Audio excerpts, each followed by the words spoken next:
My favorite Uncle John, who taught me to ride a bike, slept my mom, and eliminated my dad. My name is Amber, and 3 days ago I was cleaning out my childhood, home for the estate sale when I found a shoebox under my mom's bed that made me question everything I've ever known about my family. I was supposed to be sorting through her jewelry. Mom passed away 6 months ago from cancer, and I'd been putting off this whole process because honestly, who wants to pack up their dead mother's life into cardboard boxes? But my lease was up and I needed the money from selling the house, so there I was, on my hands and knees, pulling out dusty storage containers from under the bed she died in. That's when I saw it. A Nike shoebox, which was weird because my mom never wore sneakers. She was a heels woman through and through, even to the grocery store. I pulled it out and the weight felt wrong. Too heavy for shoes. I opened it. Inside were receipts. Dozens of them. All printed on that thermal paper that fades over time, but these were still readable. Purchase after purchase from some medical supply website I'd never heard of. Sodium fluoroacetate. Thallium sulfate. Other chemical names I had to Google on my phone right there on the bedroom floor. Rat poison. All of it. Industrial strength rat poison. The dates ranged from March 2015 to November 2015. My dad died in December 2015 in what everyone said was a car accident on Route Haman 9. My hands started shaking so hard I dropped the receipts. They scattered across the hardwood floor like guilty confetti, and that's when I saw the envelope underneath them. Cream-colored, expensive paper. The kind you use for wedding invitations. I opened it and pulled out photos. Polaroids, actually, which felt weirdly vintage and deliberate. The first photo was my mom and my Uncle John, kissing, her hand on his chest, his hand in her hair. They were in our kitchen. I recognized the yellow curtains my dad had hung the summer before he died. The second photo was worse. Same kitchen. My mom sitting on the counter. Uncle John between her legs. Both of them smiling at the camera like they were on vacation instead of destroying my family. There were 12 photos total. Each one felt like a knife. I sat there on that floor for probably an hour, just staring at those photos, trying to make sense of what I was seeing. Uncle John had been at Dad's funeral. He'd given the eulogy. He'd cried. He'd hugged me and told me that my father was the best man he'd ever known, his best friend since college, and that he'd take care of me and Mom no matter what. He'd been at our house every week after Dad died, helping with bills, fixing things around the house, teaching me to drive because I'd just turned 16 and Dad was supposed to be the one to do that. Uncle John had taken me to get my license. He'd been there for my high school graduation. He'd helped me move into my college dorm. And the whole time, apparently he'd been sleeping with my mom. The whole time, apparently he'd helped her murder my dad. I threw up right there on the bedroom floor, just leaned over and emptied my stomach onto the hardwood. When there was nothing left, I sat back against the bed and called the only person I could think of. My best friend Riley answered on the second ring. Hey, what's up? Can you come over? My voice sounded strange, hollow. Like right now? Are you okay? You sound weird. I just need you to come over, please. She heard something in my tone because she didn't ask any more questions. I'm leaving now. Riley lived 20 minutes away, but she made it in 12. I heard her car pull up, heard her footsteps on the porch, and then she was pushing open the front door that I'd left unlocked. Amber? She found me still sitting on the floor, surrounded by photos and receipts and my own vomit. Oh my God, what happened? I couldn't see. I just pointed at the evidence scattered around me. Riley picked up one of the photos. Her face went pale. Is that your mom and Uncle John? Yeah, she picked up one of the receipts. Read it. Looked at me. What is sodium fluoro whatever? Rat poison. Why would your mom? She stopped. I watched her face as she put it together. The receipts from 2015. The photos. My dad's death in December 2015. Oh my God, Amber, oh my God! The car accident was a lie, I said. My voice still sounded wrong, detached, like I was narrating someone else's life. She poisoned him. They poisoned him. Riley sat down next to me, carefully avoiding the vomit. We need to call the police. And tell them what? My mom's dead. I can't prosecute a dead woman, but Uncle John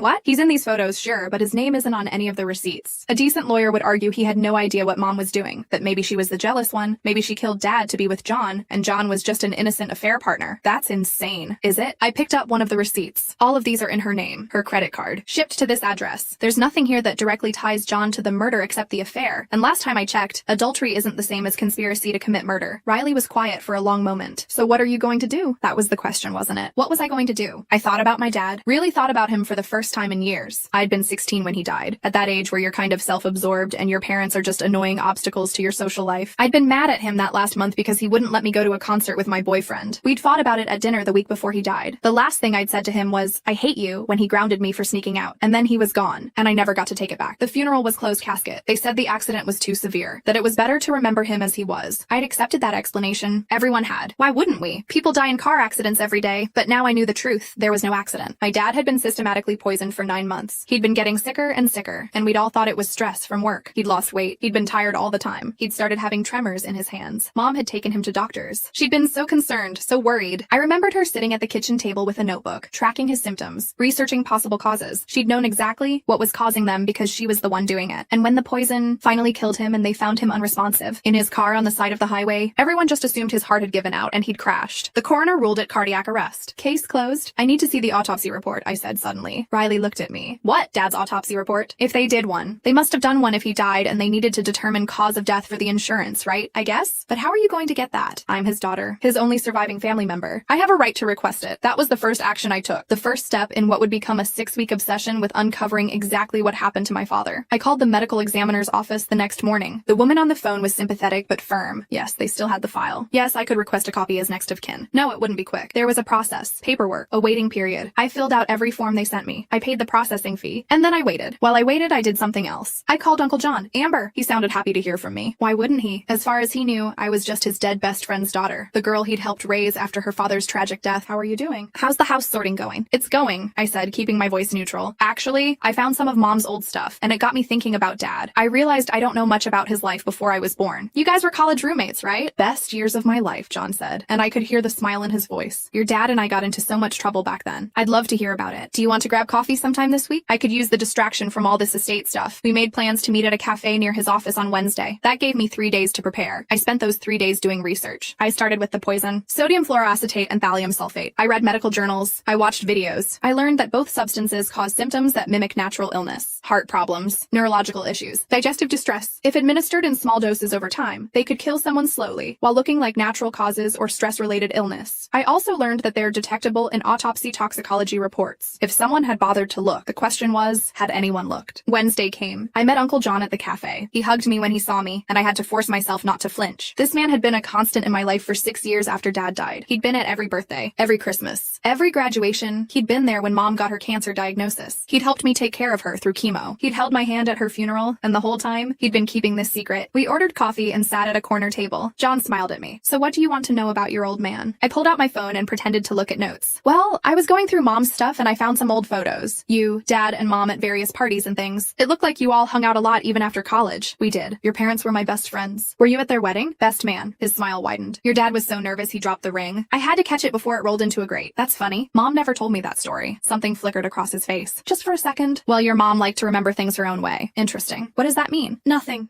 Just that she had a habit of editing memories to be more romantic than they really were. She always said she and your dad fell in love at first sight, but the truth is he had to ask her out 5 times before she said yes. I filed that information away. When did you get so close with Mom? After Dad died? Before, actually. I mean, we were always close because of your dad, but she and I really connected over the years. She was easy to talk to. Yeah, she was. I paused. Can I ask you something kind of heavy? Of course. Did you notice Dad getting sick before he died? John's expression shifted, became more somber. I did. We all did. He was having a rough time at work, and I think the stress was killing him.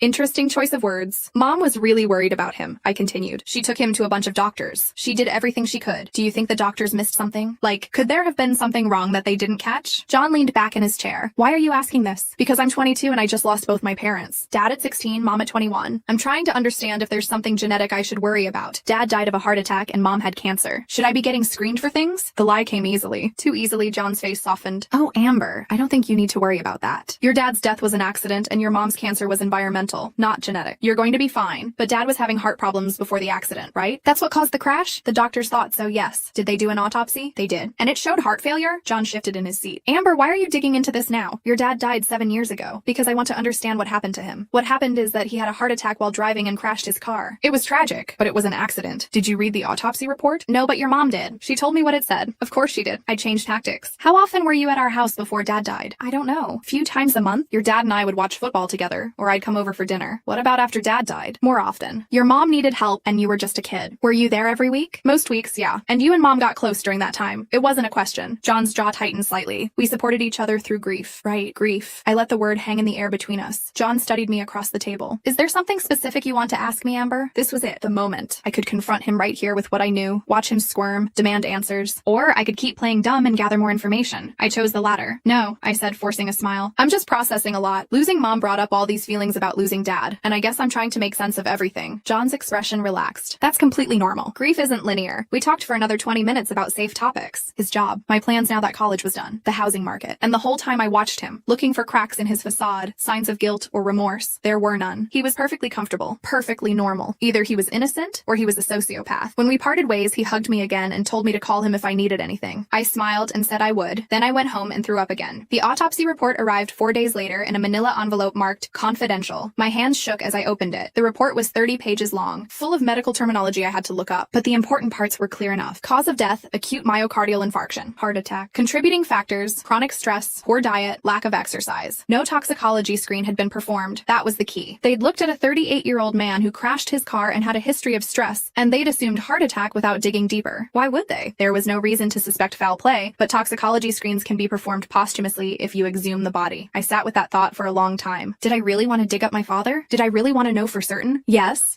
I did. But exhumation requires legal grounds. You can't just decide to dig up your parent because you found some receipts and photos in a shoebox. You need cause, evidence, something concrete enough to convince a judge. I needed more. I went back to the house and searched every inch of my mother's bedroom. I found journals in her nightstand drawer, 10 years worth of them, leather bound and filled with her careful handwriting. I started with 2015. January 2015. I can't do this anymore. Every day with him feels like dying slowly. John says we'll figure something out. He says to be patient. March 2015. Ordered the first supplies. John helped me find the website. He says it needs to look like I'm doing it alone, that we need to be careful. I'm scared but also relieved. Finally, there's a way out. May 2015. He's getting sicker. I feel guilty but also free. Is that terrible? John says it's not. He says we deserve happiness. August 2015. The doctor can't figure out what's wrong with him. They're running more tests. John says not to worry, that they won't find anything unusual. I added more to his coffee this morning. November 2015. Soon. It'll be over soon. And then John and I can finally be together the way we're supposed to be. I read every entry, every calculated dose, every lie she told to doctors, every moment she spent playing the concerned wife while poisoning her husband, and in every other entry, there was John, encouraging her, planning with her, being careful to keep his distance publicly while privately orchestrating my father's murder. The journal was evidence, real evidence. Combined with the receipts and photos, it might be enough. I took photos of every page with my phone. Then I called a lawyer. The lawyer's name was Patricia Chen, and she specialized in wrongful death cases. She listened to my story without interrupting, looked at the evidence I'd photographed, and finally sat back in her chair. This is complicated, she said, but it's enough for an exhumation, right? Maybe. The journal is compelling, but defense would argue it's just the private thoughts of a woman who's now dead and can't defend herself. She might have been fantasizing. She might have been mentally ill. She bought rat poison. For rats, presumably. Do you have any evidence she actually administered it to your father? I didn't. Just her word in a journal. What about Uncle John? He's mentioned throughout. Doesn't that make him an accomplice? Patricia tapped her pen against her desk. It might. But here's the problem. Your mother is dead. We can't prosecute her. And while the journal mentions John encouraging her and helping her plan, there's no direct evidence he purchased anything or administered anything or even knew for certain what she was doing. A good defense attorney would argue he thought they were just venting frustrations, that he had no idea she'd actually go through with it, so he gets away with it. I didn't say that. I said it's complicated. Patricia leaned forward. If we can get the body exhumed and toxicology shows poison, that changes everything. That proves your mother actually did it, which gives weight to the journal entries. And if the journal entries are credible, then John's involvement becomes credible too. So we need to exhume Dad. Yes, but that requires a court order, which requires probable cause. These journals might be enough, but it's going to be a fight. I'll fight. And I did. Patricia filed a motion for exhumation based on new evidence suggesting foul play. Uncle John's lawyer fought it, arguing I was a grieving daughter looking for someone to blame for my losses. The judge reviewed the evidence in chambers. It took 6 weeks. 6 weeks of waiting and wondering and barely sleeping. 6 weeks of Uncle John calling me, asking if I was okay, saying he was worried about me. I stopped answering. Finally, Patricia called. We got the order. Exhumation is scheduled for next month, I cried. I'm not ashamed to admit it. I sat on my floor and cried for my dad, who'd been murdered by the woman he loved and the friend he trusted. I cried for 16-year-old me, who told him she hated him the week before he died. I cried for all the years I'd believed the lie. The exhumation was done early on a Tuesday morning. I wasn't allowed to be there, but Patricia was. She called me 3 hours later. They found it, she said. Both poisons. Elevated levels in bone and hair samples. Amber, your father was definitely poisoned. The police arrested Uncle John that afternoon. He tried to run. Actually got in his car and made it to the county line before state troopers pulled him over. They found a passport and $10,000 cash in his trunk. The trial took 8 months. I attended every day. I watched Uncle John sit at the defense table in his suit, looking nothing like the man who'd taught me to ride a bike or driven me to college. I watched him cry when they played recordings of his phone calls with my mom, planning my father's death. I watched him try to claim he'd been manipulated, that he'd been in love and hadn't thought clearly. The jury deliberated for 4 hours. Guilty on all counts. Conspiracy to commit murder, accessory to murder, fraud. The judge sentenced him to life without parole. When they let him out of the courtroom in handcuffs, he looked at me. Really looked at me, and in that moment I saw something I'd never seen before. He was scared. Good, I thought. Now he knows how Dad felt. The house sold 3 weeks after the trial ended. I couldn't live there anymore. Couldn't walk through rooms where my mother had plotted murder and my father had slowly died. I took the money and moved across the country to Seattle, as far from that town as I could get. I started therapy. Lots of therapy. Turns out discovering your mom murdered your dad and your uncle helped does a number on your ability to trust people. Riley moved to Seattle with me. She got a job at a tech company and we rented an apartment together near the water. Some nights we'd sit on the balcony and she'd let me talk through everything until the words ran out. Do you think they loved each other? She asked me once. Your mom and John? I thought about that a lot. I think they loved the idea of each other, the forbidden romance, the secret affair. But real love doesn't murder someone's father and lie about it for 7 years. Real love doesn't teach a girl to drive when you helped kill the person who was supposed to teach her. Do you hate them? I don't know what I feel. That was true. Hate seemed too simple for what I felt. It was more like grief layered on top of grief. Betrayal mixed with loss. Anger stirred through with exhaustion. 6 months after the trial, I got a letter from Uncle John. The prison had forwarded it with a note asking if I wanted to receive correspondence from him. I almost threw it away unread. said, but I didn't. I opened it. The letter was 3 pages long, handwritten on yellow legal paper. He apologized. He explained. He rationalized. He said he'd loved my mom since college, but she'd chosen my dad instead. And he'd spent 20 years watching them together, wanting what they had. He said when my mom came to him unhappy in her marriage, something broke inside him. He said he'd convinced himself my dad was a bad husband, that he deserved what happened. He said he'd been in love and hadn't thought about consequences. He said he was sorry. The last paragraph stuck with me. I know you'll never forgive me and I don't expect you to, but I need you to know that every time I looked at you after your father died, I saw my own guilt reflected back. You looked so much like him. Same eyes, same smile. I'd helped kill that man and then I had to watch his daughter grow up without him. If I believed in hell, I'd say I've been living in it for 7 years. Prison is just making it official. I read that letter 5 times. Then I wrote back. My letter was shorter. 1 page. I told him I didn't forgive him and never would. I told him my father was a good man who'd loved his family, and whatever problems existed in my parents' marriage didn't justify murder. I told him I hoped he lived a very long life in prison, long enough to fully understand what he'd taken from me and from my dad. I told him to never contact me again. He didn't. A year after the trial, I went to visit my dad's grave. I hadn't been since the exhumation, hadn't wanted to see the disturbed earth and remember what they'd had to do to prove the truth, but the ground had healed now. Fresh grass covered the spot. Someone had left flowers. I wondered if it was my grandmother on my dad's side, the only family I had left who'd known him. I sat down in the grass and talked to him, told him everything that happened, told him I was sorry for being a bratty teenager, told him I wished I'd known him as an adult, wished he could have met the person I became. I think you'd be proud of me, I said. I didn't let them get away with it. I fought for you. The wind picked up, rustling through the trees around the cemetery. I like to think it was him telling me he heard me. I miss you, Dad, I whispered. Every single day. I left flowers on his grave, white roses, his favorite. As I was walking back to my car, my phone rang. Unknown number. I almost didn't answer, but something made me pick up. Is this Amber? A woman's voice, older, uncertain. Yes? My name is Margaret. I was friends with your mother. I heard about what happened, about the trial. I'm so sorry. I didn't know what to say to that, Margaret continued. I'm calling because I found something. A letter your mother wrote me before she died. She never sent it, but I found it in her things when I was cleaning. I think you should have it. What does it say? I'd rather not read it over the phone. Can I send it to you? I gave her my Seattle address, my heart pounding. What could my mom possibly have written that mattered now? The letter arrived 4 days later. Same cream-colored expensive paper as the envelope I'd found with the photos. I opened it with shaking hands. Dear Margaret, it began. If you're reading this, I'm dead and you found this letter where I hid it, which means you're cleaning out my closet like I asked you to in my will. There's something you need to know. Something I need someone to know before I'm gone. I didn't kill my husband. John did. I know that sounds crazy after everything I wrote in my journals, after all the evidence pointing to me, but it's the truth. John was obsessed with me for years. When my marriage hit a rough patch, he saw an opportunity. He convinced me to have an affair. He love-bombed me, made me feel special, and wanted in ways I hadn't felt in years. And then he started talking about how much better life would be if I wasn't married. At first I thought he meant divorce, but John didn't want a divorce. He wanted my husband dead. He showed me the journals. He'd been writing them for months in handwriting he'd practiced to match mine. He'd bought the supplies using prepaid cards linked to accounts he'd set up in my name. He'd set up a perfect frame. And then he told me if I didn't go along with it, if I told anyone the truth, he'd make sure those journals and receipts were found and I'd go to prison for a murder I didn't commit. I was trapped. So I played along. I pretended to be grieving wife. I let John help us. I watched him play uncle to my daughter while knowing what he'd done. When I got cancer, I knew I was dying. And I knew that once I was gone, there'd be no one left to stop John. No one who knew the truth except him. So I wrote this letter and hid it. Maybe someone will find it. Maybe they won't. But if they do, please give it to Amber. Please tell my daughter that I loved her father, that I didn't kill him, that I'm sorry for every lie. The affair was real. My guilt about that is real. But the murder? That was all John. I hope she can forgive me someday. If not for lying, then at least for being too weak to tell the truth. Love, Michelle. I read the letter 3 times, my vision blurring with tears. Then I called Patricia. We need to talk, I said. I just got new evidence. Patricia reviewed the letter. DNA testing confirmed it was written in my mother's handwriting, not a forgery. The ink dating showed it had been written around the time of her diagnosis, just like she'd said. But here's the thing about the legal system. Uncle John was already in prison, already convicted. My mother was dead and couldn't be charged. The letter changed the narrative, but not the outcome. What are you saying? I demanded. He gets to sit in prison thinking he protected her, that they were partners? He gets to remember her as his accomplice instead of his victim? Patricia shook her head. Actually, this makes it worse for him. His defense was that he was manipulated by your mother. This letter proves he was the mastermind. I can file for the case to be reopened and for the record to be corrected. It won't change his sentence. He's already serving life, but it will change the story. It will clear your mother's name. She still had an affair. Yes, but she didn't murder anyone. I thought about that for a long time. My mother had betrayed my father, had let herself be seduced by his best friend, had been weak when she should have been strong, but she hadn't killed him. And she lived with the guilt and fear of being blamed for his death for 6 years until cancer killed her too. Do it, I told Patricia. Clear her name. The case was reopened. The evidence was reviewed. The official record was amended to reflect that John acted alone, that my mother had been coerced and framed. The media ran stories about it. Man frames. Dead woman for murder. He committed was the headline I remember most. Uncle John tried to appeal, claiming the letter was a forgery designed to further persecute him. But forensics didn't lie. The letter was genuine. His appeal was denied. I went to see him after that. One time. The prison allowed a supervised visit. I sat across from him with a plexiglass barrier between us, picked up the phone, and waited for him to do the same. He looked older, grayer. Prison had aged him in ways that seemed disproportionate to the 2 years he'd been there. Why did you come? He asked. I wanted you to know that I know the truth now. All of it. Mom's letter. His face went pale. She didn't help you, I continued. She was your victim too. And now everyone knows it. Every guard in this prison. Every inmate. Every person who reads about your case knows you're not just a murderer. You're a coward who killed his best friend and then framed the woman you claimed to love. Amber, don't. I came here to tell you that you stole my father from me, but you didn't steal my mother. She loved him. She was weak and stupid and selfish with the affair, but she loved him. And I choose to remember that instead of the lies you made up about her. I hung up the phone and walked out. I never looked back. 3 years have passed since then. I'm 25 now. I have a job at a nonprofit that helps families of murder victims navigate the legal system. I'm using what I learned to help others. Riley and I still live together, though she's dating someone now and will probably move out soon. That's okay. I'm ready to be on my own. I still go to therapy. Probably will for the rest of my life. Trauma doesn't just go away because you solve the mystery or get justice. It stays with you, changes shape, becomes something you carry instead of something that carries you. I visit Dad's grave every year on his birthday. Sometimes I bring flowers. Sometimes I just sit and talk to him. I tell him about my life, about the work I'm doing, about the person I'm becoming. I like to think he can hear me. I like to think he knows I never forgot him. Last month, I got contacted by a woman writing a book about family murders. She wanted to interview me, wanted to include my story. I said no at first, but then I thought about all the other Ambers out there. All the other people whose families have secrets that could destroy them. All the kids who need to know that you can survive the worst betrayal and still build a life worth living. So I said yes. The book comes out next year. I'm using a pseudonym, but my story will be there. The girl who found the receipts. The girl who wouldn't let her father's murder go unsolved. The girl who learned that sometimes the people you trust most are the ones hiding the darkest secrets. Uncle John is still in prison. He'll die there. I've made peace with that. My mom's name is cleared. Her headstone was updated to reflect the truth. She's buried next to my dad now, the way she wanted to be. I visit them both. And me? I'm okay. Not healed. Not whole. But okay. I found the receipts in a shoebox and they changed everything. They gave me the truth. They gave me closure. They gave me a reason to keep going when I wanted to give up. At 22, I wanted to disappear. At 25, I'm still here. Still fighting. Still living. And that feels like victory enough. Sometimes people ask me if I forgive Uncle John. I don't know how to answer that. Forgiveness feels like too big a concept for what he did. He didn't just kill my father. He stole years from me. Years I could have grieved honestly instead of being lied to. Years my mother spent in fear instead of in peace. But I've stopped letting him take up space in my head. I've stopped wondering what I could have done differently, what signs I missed. I've stopped hating myself for loving him before I knew the truth. The truth is what set me free. Not the justice, not the conviction, not the prison sentence. Just the knowing. Just the certainty that I wasn't crazy. That my instincts were right. That the wrongness I felt had a source and a name. I found the receipts. I solved the mystery. I gave my father the justice he deserved. And now I'm giving myself permission to live the life he wanted for me. That's my story. That's what happened when my favorite uncle, who taught me to ride a bike, killed my dad and tried to frame my mom. It's not a happy story, but it's a true one, and I'm still here to tell it.